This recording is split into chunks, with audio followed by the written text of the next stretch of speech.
దీవించి ఆశీర్వదించండి. పరిచర్యలో మీరు తోడుగుండండి.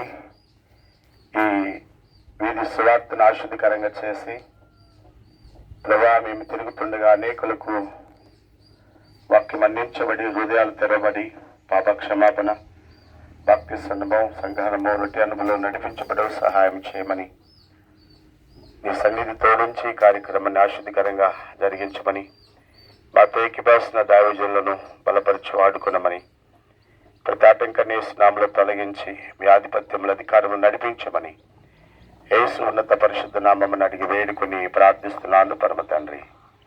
ఆమేన్. పొందుమా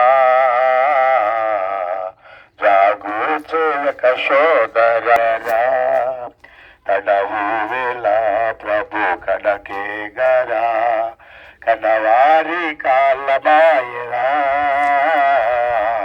కడవారి కాలమాయరా అనుకూల సమయమిదే నీ ప్రభునాలకించోటకు. ప్రభునందు ప్రియమైన దేవుని పిల్లలరా, ప్రభు యేసుక్రీస్తు నామములో అందరికీ శుభాది వందనాలు తెలియజేస్తున్నాము. మన ప్రభువు మన కొరకు ఈ లోకానికి వచ్చి మన యొక్క పాపాన్ని తన యొక్క రక్తంలో కడిగి వేయడానికి, శుద్ధి చేయడానికి మన పాపములు ఆయన భుజం మీద మోపబడి ఆయన మన కొరకు శ్రమపడి సిలువేయబడి చనిపోయి సమాధి చేయబడి 3వ దినాన తిరిగి లేచారు. యేసుక్రీస్తుని రక్షకునిగా అంగీకరించి పాప క్షమాపణ పొంది బాప్తిసం పొందితే నిత్య జీవము పరలోక రాజ్యానికి చేర్చబడతామని దేవుని యొక్క పరిశుద్ధ లేఖనము తెలియబడుతుంది.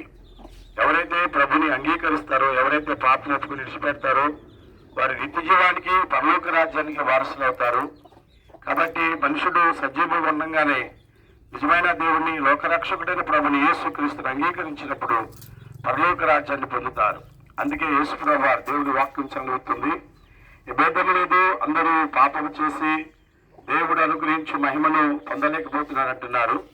ఆయన మహిమను దీవెన ఆశీర్వాదం ఇవ్వడానికే ప్రభువారు ఈ లోకానికి వచ్చారు. నీ కొరకు నా కొరకు ఆయన ప్రేమను, ఆయన త్యాగాన్ని, ఆయన కృపను వ్యక్తపరిచారు.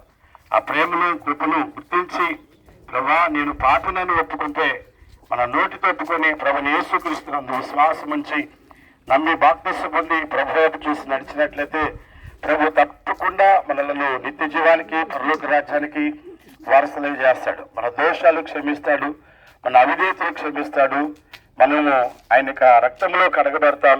ఆయన బిడ్డలుగా మనం అంగీకరించబడి పరలోక రాజ్యానికి వారసులు అవుతాం. అట్టి కృప పొందడానికే ప్రభువారు తన బిడ్డలన్నింటి మనల్ని మధ్యకి నడిపించారు. మరి వాక్యాన్ని అంగీకరించినటువంటి వారు దీవించబడినట్లుగా చిన్న ప్రార్థన చేసుకున్నాం. పరిశుద్ధుడైన తండ్రి, ఈ మాటలు ఈ ప్రాంతానికి అందిస్తున్నాం. ఈ ప్రాంతంలో ఉన్నటువంటి ప్రజలు ప్రభువా వాక్యమందు విశ్వాసం ఉంచి, నీ యందు విశ్వాసం ఉంచి నమ్మి బాప్తిసం పొంది నిత్యజీవం పొందినట్టుకు, రక్షించబడటకు సహాయం చేయమని, పాప శాపాల నుండి మీరు విడుదలగా ఇచ్చేయమని యేసు ఉన్నత పరిశుద్ధ నామమున అడిగి వేడుకొని ప్రార్థిస్తున్నాము తండ్రి. ఆమేన్.